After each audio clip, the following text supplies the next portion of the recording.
2,000 years, the history of ancient Egypt was buried in the sands of time. Travelers and scholars were aware of the existence of these enigmatic people, but nothing was known about them. What kind of men built these gigantic pyramids the size of mountains? To what gods did they dedicate their enormous temples the size of cities? And why did they preserve their dead, burying them with treasures beyond belief? Visitors to this ancient world would find strange picture writing everywhere. First called hieroglyphs by the Greeks, this mystical language fills the temples, monuments, and tombs. Walls abound with bizarre pictures of animals, human heads, and unknown shapes. Many surround paintings of Egyptians giving offerings to animal-headed gods. Even their dead were buried with this sacred script on their wrappings and coffins. What do these strange carvings say? Did the Egyptians possess potent medicines and powerful weapons? Would the words provide us with a direct link to the Bible? A key was needed to break the code, a key that would unlock the buried past. And the search for this elusive instrument would become one of history's great detective stories.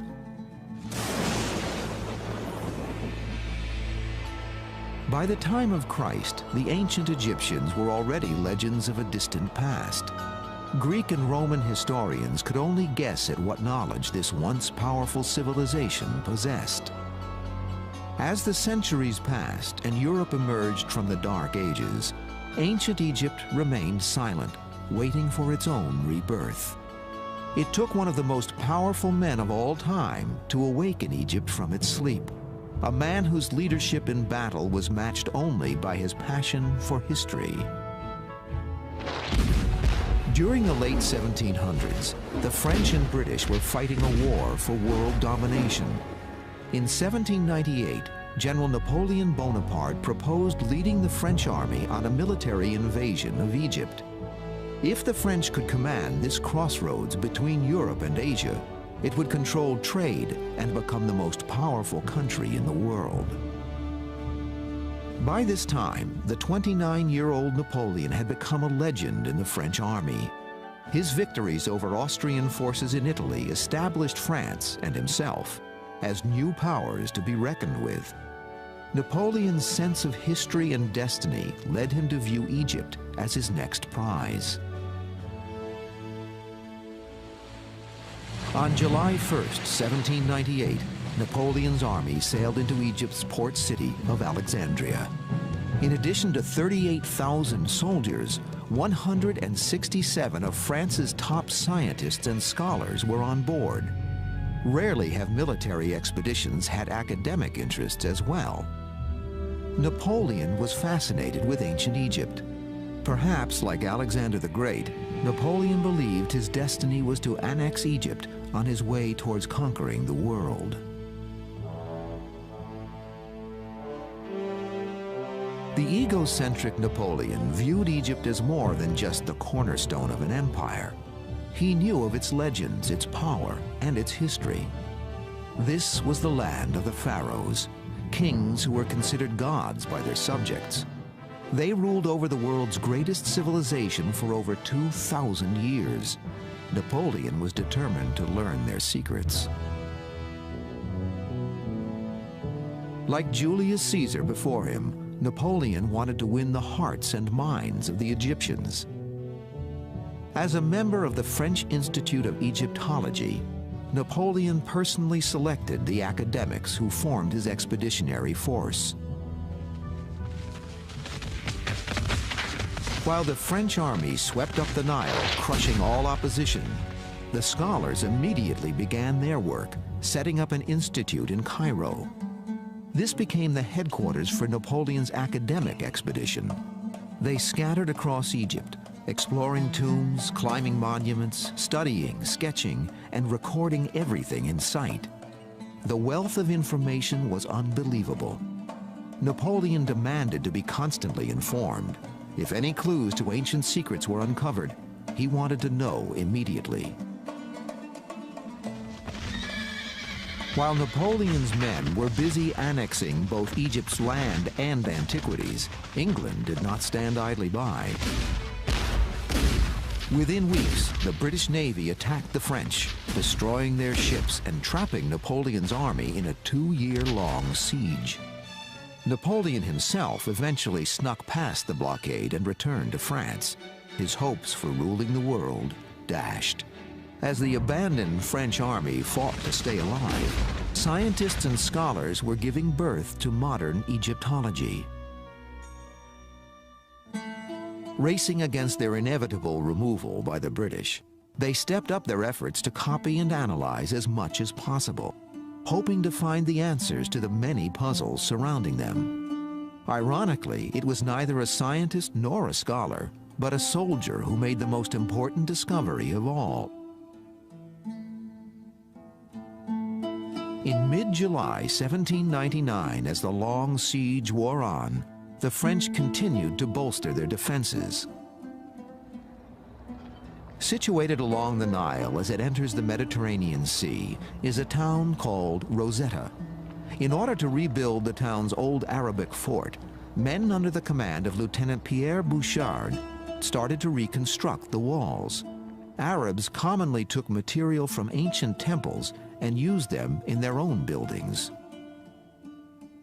Unnoticed in these walls, buried since the time of the pharaohs, was a large stone tablet. When the soldiers tore down the fort's walls, they stumbled upon the tablet. Immediately, the soldiers noticed something strange and potentially valuable. Carved on this dusty stone were 3 types of writing: Greek, a common Egyptian script called Demotic, and hieroglyphs. The stone was a kind of magical discovery, and I think it is a piece of extraordinary luck that whoever was there had the perspicacity and the interest to say, gosh, you know, what have we got here? Could be important, key to the hieroglyphs. One can imagine that a less well-informed officer might have said, oh, you know, it's just an old stone, build it into the fort. People have often said, you know, thank God it was a French officer, not a British officer, because, you know, they were perhaps a little more intellectually minded. Dubbed the Rosetta Stone, it measured 3 feet 9 inches high and 2 feet 4 inches wide. It weighed nearly 1,500 pounds. French General Jacques Mignou ordered it sent to the Institute in Cairo to have the Greek translated. What did it say? Could the Greek be used to translate the hieroglyphs? The discovery caused an immediate sensation. Because the Greek language was understood, scholars quickly translated the text. It was a decree honoring the Greek pharaoh Ptolemy V on his first year of rule. In exchange for services rendered by him benefiting Egypt, plaques were to be placed in temples throughout the land. It was known that Greeks had ruled Egypt from 300 BC until the decades before Christ. The tablet had survived for over 1,800 years. Did others exist? The actual wording seemed unimportant until the last line was read. This decree shall be inscribed on the stele of hard stone in sacred and native and Greek characters. That meant all 3 scripts said the same thing. The news spread quickly back to Europe. This stone offers great interest for the study of hieroglyphic characters. Perhaps it will even give us the key at last. Courrier de l'Égypte, August 1799. The Rosetta Stone would not stay in French hands for long. The British siege would soon force them to surrender it. Napoleon's 2-year military campaign in Egypt was a complete disaster. Over 9,000 men were killed, and the French Navy was decimated by the British. Those who remained were now trapped in Egypt, isolated by a British naval siege along the Mediterranean coast. But the scientific and cultural aspects of the French expedition were a tremendous success. This voyage gave birth to modern archaeology, man's search for his own past. And with the discovery of the Rosetta Stone, it seemed as if Egypt's great secrets would finally be revealed. A civilization which had remained silent for so long now seemed poised to speak. Both French and English military men kept a close watch on the deciphering of the hieroglyphs. French officers in Egypt knew firsthand the power and glory of the ancient Egyptians. The indisputable evidence was before their eyes. The pyramids and temples were obviously built by a great and advanced civilization. If the Rosetta Stone could be used to translate its language, some of Egypt's former glory might be resurrected and become that of France. How quickly could the French decipher the stone and thus read the hieroglyphs? Would the code be cracked before the British forced their surrender? Under military orders, scholars at the Institute raced to complete the deciphering. The stone had 3 texts written on it, each in a different script. Reading top to bottom, they were hieroglyphs, Demotic, and Greek. The Greek section told of the tablet having the same information written in all 3 languages. While Greek was easily understood, using it to translate the 2 Egyptian scripts presented several obstacles. First and foremost, nobody had been able to speak or read either Egyptian language for almost 2,000 years. The French had no idea as to what any of the Egyptian symbols or words meant. Were the signs phonetic like an alphabet, or were they pictorial like Chinese character writing? Without any clues, they had to start from scratch. A second hurdle was that the stone was broken at the top and sides. The hieroglyphic section at the top was the most damaged. Only 14 lines of text existed. The Demotic section in the middle had all of its 32 lines of text, but was broken along the right side. The Greek section consisted of 54 lines. The frustrated French had no way of knowing which words or lines of text matched up with which Greek words. Time was not on their side. In August 1801, 2 years after the discovery of the Rosetta Stone, the English ended their siege, attacking and forcing the French to surrender Egypt. French military officers were allowed to keep their personal possessions, but the Institute in Cairo had to hand over all of their discoveries. The academics were furious. What right did the British military officers have to abscond with the legacy of the past? Egypt belonged to mankind. What would become of these priceless treasures? When the British got the French to surrender at Alexandria, the Rosetta Stone was already famous, although I think it was more famous in France than it was in Britain. But it was certainly regarded as one of the spoils of war, and it was regarded as one of the fruits of the British victory. The French were distinctly reluctant to let the stone out of their hands and hid it away, trying to pretend they hadn't got it. You are taking from us our collections, our drawings, our copies of hieroglyphs. But who will give you the key to all that? Without us, this material is a dead language that neither you nor your scientists can understand. Sooner than permit this vandalous spoliation, we will destroy our property. We will scatter it amid the sands and throw it into the sea. If it is celebrity you are aiming for, very well. You can count on the long memory of history. You too will have burnt a library in Alexandria. Member of the French Institute in Cairo, 1801. General Jacques Mignot, now in command after Napoleon's flight back to France, attempted to keep the Rosetta Stone in French hands. After failing in an attempt to smuggle the stone out of Egypt by ship, Mignot had it wrapped in cloth and hidden among his private possessions. If confronted, Mignot would claim it was his personal property and thus exempt from forfeiture. Knowing the French would try to slip the Rosetta Stone out of the country, the British military brought in William Hamilton from Greece. He had an eye for the antiquities of the world. While in Greece, he was instrumental in acquiring ancient artifacts from the Parthenon in Athens. The British knew he would not leave Egypt without more treasures for the king. Hamilton and the British military suspected Mignew of hiding the stone. When confronted at his home in Alexandria, Mignew protested vigorously his right to keep the stone, but the British officers were insistent. At the point of a gun, Mignew agreed that the French were on the losing end of this battle. Mignew agreed that the British had won the right to this most valuable of trophies. William Hamilton confirmed that the stone was authentic, and the British Army finally took possession of their prize. The Rosetta Stone was immediately shipped back to England, arriving in February 1802. England now had the key, but the French had made copies. Now the feverish race began. Who would be the first to decipher its cryptic message? At the beginning of the 1800s, reports from newly explored parts of the world amazed the European and American public. No discovery was too incredible. Anything seemed possible. As news of Egypt's wealth of wonders began to circulate, the fascination for all things Egyptian became insatiable.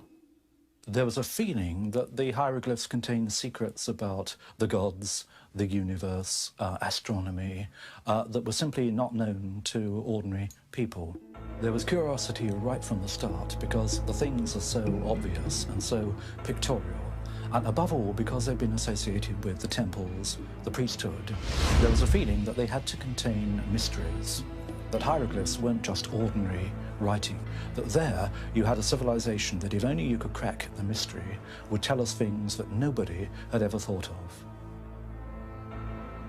With the key to the Egyptian language in hand, all eyes turned toward the decoding of the Rosetta Stone. After it arrived in London in 1802, copies of the stone's text began to spread to universities throughout Europe. The race to decipher the stone was beginning to develop into one of the world's great international competitions. Perhaps its answers would change fundamental views on religion, science, and history, and maybe shed new light on the Bible itself. What marvelous medicines and technology were going to be discovered? How and why did such an advanced civilization perish? As language specialists began to study the relationship between the three scripts, no clear pattern was evident. The broken stone seemed to block any effort to match words and sentences. Not one hieroglyphic word or phrase could be positively identified. How was this seemingly impossible task going to be accomplished? Desperate for any clues, scholars dug into the past for help. The earliest account of the Egyptian language is a Greek book written by Apollo. Said to be an Egyptian priest, he wrote extensively on the usage and meaning of hieroglyphs. His 5th century BC book, Hieroglyphica, became the cornerstone of future research. Apollo wrote of 189 different hieroglyphic signs. For each one, he detailed its description and mythological meaning.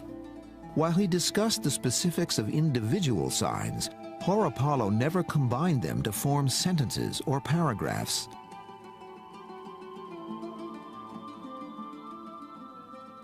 Apollo tells us things that actually are true, but he tells us things for quite the wrong reason. So he says, for example, that in Egyptian hieroglyphs, the word for mother is written with a vulture. That happens to be true. But he then explains that in nature, there are no male vultures. All vultures are female. And there's a great mystery here.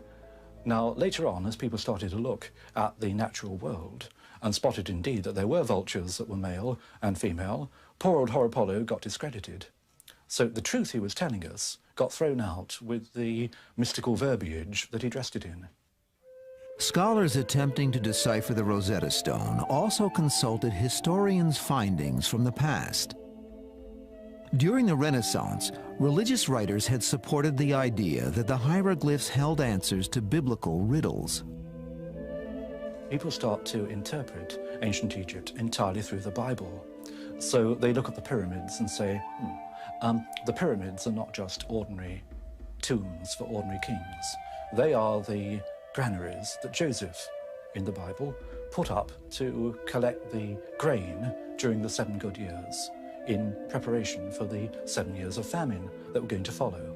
So the mystery is kept, but it's always filtered through the idea that it reflects a story in the Bible. Scholars also reviewed the work of German mathematics professor Athanasius Kircher. He became the recognized authority on hieroglyphs during the mid-1600s. Like Horapollo before him, Kircher described each hieroglyph as representing an idea or a concept. Unlike Horapollo, Kircher began to combine them into words and phrases, and then went further, simply making up imaginary translations. His fanciful readings led even the Pope to believe he could actually read the Egyptian language. Over a century later, at the time of Napoleon's expeditions, Kircher's studies were still widely held as true. What the first scholars attempting to decipher the Rosetta Stone found in past accounts was the commonly held belief that hieroglyphs were pictorial, similar to Oriental character writing. Each hieroglyph represented a word or idea. It wasn't until these old theories were abandoned that the Rosetta Stone would finally reveal its clues. In 1802, Sylvester de Saussy of France and Johann Åkerblad of Sweden were the first to throw out the ideas of the past and try a fresh approach. They looked at Egyptian hieroglyphs and said, other civilizations write in perfectly normal ways. I don't see why the Egyptians have to be different. They looked also at other documents from Egypt, not simply temples and obelisks and hieroglyphs, but things on papyrus, paper documents. And they said rightly, look, the Egyptians have perfectly good ways of writing perfectly ordinary, everyday letters. Maybe all of their writing system is rational after all.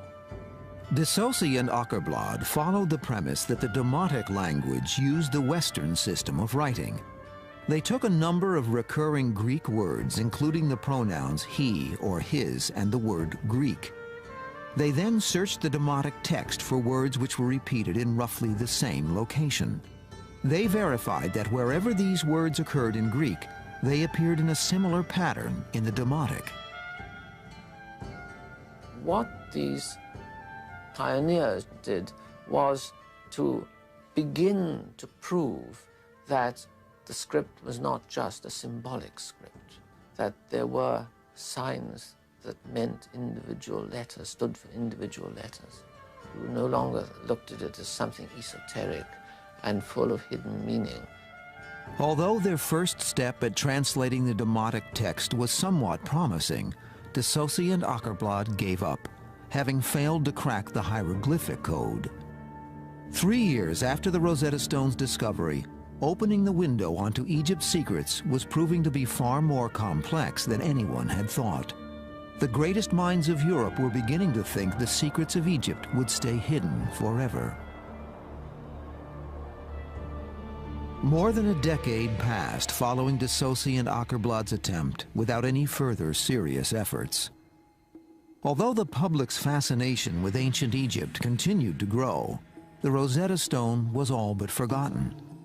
To those dreaming of trying to decipher the hieroglyphs, the failure of de Saussy and Åkerblad proved an intimidating legacy. There was a feeling, as with most decipherments, that it's a big prize but also a big risk. You could end up covering yourself with glory, and you could end up making a really big fool of yourself. Now, scholars are by temperament rather cautious, and it takes a certain kind of person to say, I don't care if I make a fool of myself, I'm going to have a go at this. Although more tombs and temples filled with hieroglyphs were being discovered, no one seemed capable of reading their secrets. As the 15th anniversary of the discovery of the Rosetta Stone came and went, no further progress had been made on deciphering it. Although past failures seemed to deter any serious future efforts, 2 men would soon step forward, each claiming he was the first to turn the key. In the summer of 1814, a 41-year-old physician, physicist, and linguist from London took a copy of the Rosetta Stone to his country home. He decided to spend his summer vacation mulling over its puzzle. This time, the Rosetta Stone would begin to speak. Thomas Young was one of the most remarkable people that Britain has ever produced. If you do a list of his achievements, it is quite amazing. He looked at the question of light and how that works, and he comes up with the wave theory of light, which is the foundation of a lot of modern physics. He is interested in the human eye. He's interested in how it sees colour. He's interested in perception. And his notions of the human eye are at the basis of a lot of modern optics. This man was probably the most brilliant problem solver that Britain has ever produced. Young felt much of the mysticism surrounding ancient Egypt was nonsense. He did not believe secrets to the universe were going to be discovered. What attracted him to the Rosetta Stone was that it was a problem, an unsolved puzzle, and he wanted a chance to crack it. Young began by concentrating on the words graphically. He located lines in the Greek text which had words occurring more than once. He then attempted to find lines in the Demotic text which had groups of symbols repeated these same numbers of times. Using this matching system, Young was systematically able to identify 86 Demotic translations, including the words King, Ptolemy, and Egypt. Where de Saussure and Åkerblad had stopped, Young's initial success led him to continue his efforts. Egyptologists had long been fascinated by the hieroglyphs that were surrounded by ovals. Called cartouches, they seemed to be placed strategically in and around temples and tombs. A few Egyptologists had begun to speculate that a cartouche represented the name of a pharaoh or member of the royal family. Young used this knowledge to work on the theory that the cartouches on the Rosetta Stone would contain the name Ptolemy. Since the tablet was written in his honor, his name should be on the cartouches in the hieroglyphic section. Young further surmised that because Ptolemy was a Greek name, the Egyptians would have to write his name phonetically. If the hieroglyphs were pictorial, they would not contain symbols for foreign names or words. 4 years after he began, Young correctly matched the Greek letters in the name Ptolemy with the hieroglyphs inside one of the cartouches. In 1818, he became the first to bring the stone to life. The hieroglyphic section had spoken its first word, Ptolemy. While his success was beginning to gain the public's attention, across the English Channel in France, another man had already been obsessed with deciphering the Rosetta Stone. A man Young would initially encourage and then later regret having helped at all. Thomas Young's work was well known, not only in England, but also in other countries. What's more, he sent copies of his work to various scholars up and down the continent, and particularly to Paris. And copies of Young's work were sent to Sylvestre de Sacy. One day, de Sacy showed a copy of Young's work to a young Frenchman, and the name of the Frenchman was Jean-François Champollion. The destiny of young Jean-François Champollion seemed tied to the Rosetta Stone from birth. French legend describes how his bedridden mother was visited by a sorcerer months before Jean-François was born. Looking into the eyes of this sickly woman, the sorcerer saw the past being connected with the future. He predicted this woman's unborn son would be the one to bring light onto the centuries of the past. Champollion was born in Figeac, France in 1790 to a small-town bookseller. When he was 11 and living at a boarding school in Grenoble, news of Napoleon's expedition to Egypt captured the imagination of France. Champollion's older brother, Jacques-Joseph, read tales of Egypt's glories and mysteries to his younger brother. When the younger Champollion received a copy of the Rosetta Stone from a cousin who had traveled to Egypt as part of the expedition, he was hooked. Young Jean-François made it his goal to read the hieroglyphs, and that, of course, meant cracking the Rosetta Stone. All his early training was undertaken with that in mind. Languages became his all-consuming obsession, and he soon paid little attention to his other studies. His efforts became focused on Oriental and Middle Eastern languages, especially Coptic. Coptic had been a language spoken by Christians in Egypt and written in Greek. When he was about 14, Champollion was working far too hard, not on his schoolwork, but on Egyptian hieroglyphics. And he had what nowadays I think would be called a minor nervous breakdown. And he was sent off to recover. And he wrote a letter back to his elder brother saying, "It's so boring here, send me a Chinese grammar." That was the kind of obsessive personality that Champollion was.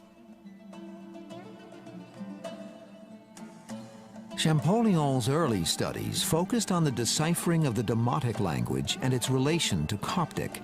He had previously believed that hieroglyphs were symbolic, that they were mysterious and could not be deciphered in an ordinary way. Champollion began to sense the same links between the Greek names and the hieroglyphic cartouches. When reports of Thomas Young's work reached him, Champollion realized in a flash they were correct. Champollion would take Young's work and propel it forward. After obtaining an inscription of a known cartouche of Cleopatra from the Temple of Philae, Champollion recognized that if Ptolemy and Cleopatra have common letters, their hieroglyphs should have similar signs as well. When Champollion compared their hieroglyphic names, the signs for P, L, and O lined up. Champollion had proved Young's theory that foreign names were spelled phonetically in the hieroglyphic language. The door was now opened, and Champollion was about to walk through. Champollion realized that Young was right, that you could show that hieroglyphs could write the names of the Greek rulers of Egypt. But that was one thing. It may be that that was simply a way used in later times to write foreign names. The question was whether hieroglyphs went back in the same way into earlier periods. Champollion took a look at a copy of an inscription from the Great Temple of Karnak. This inscription had a king's name repeating itself many times. The king's name was written with 3 signs. At the top was a sun disk. Champollion knew from Coptic that the name of the sun in ancient Egyptian was pronounced Ra.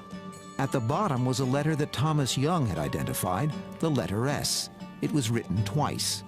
What he now had was a name of a king that began with Ra and ended with S. The middle sign was a tricky one. It had not been deciphered by Young or anyone else. But Champollion traced that sign in the Rosetta Stone. It occurred several times. Whenever it occurred, the Greek translated into the idea of birth or being born.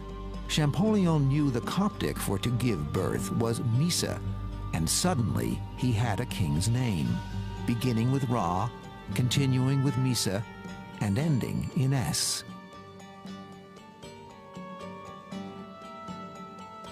And Champollion knew the ancient names of the kings of Egypt, and he knew that there had been a famous king on the throne of Egypt called Ramesses.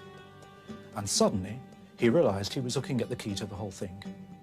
The knowledge of Coptic, the alphabet deciphered by Thomas Young, plus his immense knowledge of ancient Egypt, gave one the decisive breakthrough. And at this point, he comes out with, "Je tiens l'affaire, I've got it." Young's reaction to Champollion's efforts were mixed. He was happy to see someone moving their work forward, but he was enraged by Champollion's refusal to give him any credit. Champollion may have had the same ideas, but his work was not published. Young's was. When Champollion finally did publish his results, he became the talk of Paris. All of France celebrated the fact that a Frenchman had deciphered the hieroglyphs first. But Champollion wouldn't be sidetracked by fame and glory. He turned back to his efforts in a deepening obsession to decode the past. He was now determined to compile a complete list of all pharaohs and the dates they held power. By 1824, Champollion had built a hieroglyphic alphabet containing 21 letters. The door to Egypt's past was finally opening. The Rosetta Stone was proving to be the key that would finally unlock the hieroglyphs. But what secrets would they reveal? Announcement of Jean-François Champollion's discovery brought him much acclaim in France. The French Academy had previously considered him a crazy obsessive, working away in his room and getting nowhere. But now, suddenly, he was a national hero. The French government asked Champollion to arrange the purchase of Egyptian antiquities already in the hands of British collectors. After its incorporation into the Louvre Museum in 1827, Champollion was appointed the museum's first curator of Egyptian antiquities. However, Champollion had more on his mind than building a museum's inventory. He wanted to travel to Egypt. In 1828, with help from the Museum of Turin in Italy, Champollion organized an expedition to travel up the Nile River. This was the largest scientific study of Egypt since Napoleon's. It was his first exposure, and an absolute stunning exposure to the monuments of Egypt. And of course, he ran around them like a wild thing, identifying cartouches. This is what was one thing that was obsessing them at the time, trying to establish the dates of monuments and the order of kings, because they had no true framework for Egyptian history that they could base on the evidence from the monuments. Champollion's trip proved beyond a doubt his methods were accurate. He was able to read the ancient Egyptian language off the temple walls themselves. His efforts in translating the hieroglyphs are credited with single-handedly creating the science of Egyptology. Egypt was no longer the land of silence. It now spoke directly from the past. The names of pharaohs such as Ramses and Thutmose were legendary. Now their faces could be identified. We now knew when they ruled and in which temples they prayed. Upon returning to Paris, Champollion continued his work. He now had enough material to write the definitive history of Egypt. Unfortunately, he would never get the chance. On March 4, 1832, Jean-François Champollion died. Champollion never had any doubts about his own ability and about his own achievement. And although he died at the age of 42, towards the end of his life, it was realized what he had done. And the French, quite rightly, created a professorship of Egyptology for him, the first anywhere in the world. So he died knowing that his achievement had been recognized. A lot of Champollion's work was left after his death, and the elder brother collected it, published it as a memorial to the genius in the family. Where Champollion had focused on the pharaonic history of Egypt, others began to use his tools to study the Demotic and hieroglyphic languages. The amount of written material on walls and on papyrus scrolls was tremendous. As the years went by, the social, political, and economic history of the ancient Egyptians began to reveal itself. But it was the personal written record that surprised most people. We learned that by looking at the ancient Egyptians, we are looking at ourselves. Slowly, it became clear that the Egyptians were like the rest of us. They wrote letters to the bank manager. They wrote letters to the local tax official. They wrote letters to each other about various normal aspects of normal lives. They had literature, just like ours, not very different. The Rosetta Stone brought the history of ancient Egypt to life.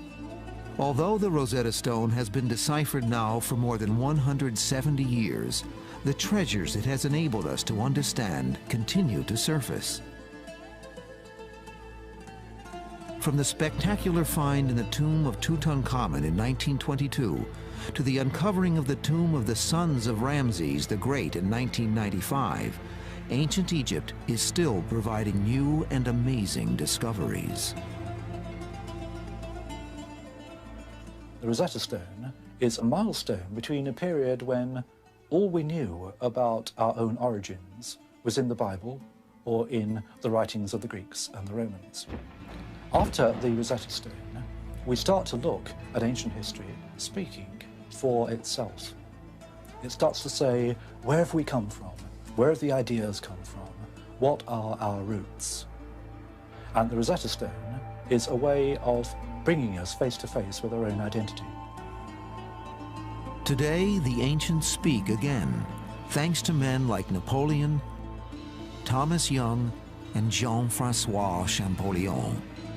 Hunters who brought the past to life only because they dared to go in search of history.